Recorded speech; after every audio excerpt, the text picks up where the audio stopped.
Hello ಎಲ್ಲರಿಗೂ. Last ವಿಡಿಯೋದಲ್ಲಿ ನೀವು ನೋಡಿದ ಹಾಗೆ ಮಸ್ಕತ್ನ ಫೇಮಸ್ ರಾಯಲ್ ಅಪೇರಾ ಹೌಸ್ನ ಎಕ್ಸ್ಪ್ಲೋರ್ ಮಾಡಿಬಿಟ್ಟು ಊಟ ಎಲ್ಲ ಮುಗಿಸಿ ಮುಂದೆ ನಮ್ಮ ಡೆಸ್ಟಿನೇಷನ್ ಇದ್ದಿದ್ದು ಮುತ್ರಾ ಫೋರ್ಟ್. ಇದು ಕೂಡ ಅಷ್ಟೇ ಮಸ್ಕತ್ನ one of the famous destination. So ಹೋಗೋ ವ್ಯೂ ಅಂತೂ ತುಂಬಾ ಅಮೇಝಿಂಗ್ ಆಗಿತ್ತು.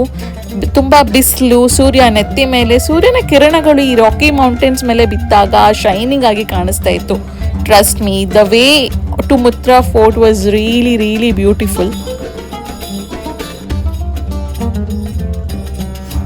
ಏನು ಗೊತ್ತಾ, ಮುತ್ರಾ ಫೋರ್ಟ್ ಮಸ್ಕತ್ನಲ್ಲಿರೋ one of the famous historical landmark ಇದು.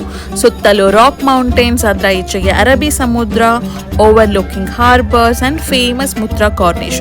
ಈ ಫೋರ್ಟನ್ನು 16th ಸೆಂಚುರಿಯಲ್ಲಿ ಕಟ್ಟಿದ್ದು. ಲೇಟರ್ ಇಲ್ಲಿ ಪೋರ್ಚುಗೀಸರು ಆಳ್ವಿಕೆ ಮಾಡ್ತಿರ್ಬೇಕಾದ್ರೆ 1950ಯಲ್ಲಿ ಇದನ್ನು ಇನ್ನೂ ಗಟ್ಟಿಯಾಗಿ ರಿನೋವೇಟ್ ಮಾಡಿದ್ರು.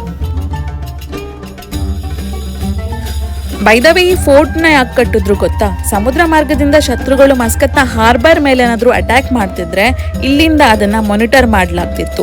ಸೊ ಇದೊಂದು ಡಿಫೆನ್ಸ್ ಪೋಸ್ಟ್ ಥರ ಇತ್ತು.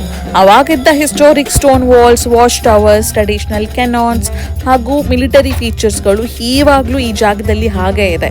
ಇಂಥ ಜಾಗಗಳನ್ನು ಎಕ್ಸ್ಪೀರಿಯೆನ್ಸ್ ಮಾಡೋದನ್ನು ನಾವು ಯಾವತ್ತೂ ಮಿಸ್ ಮಾಡಲೇಬಾರ್ದು.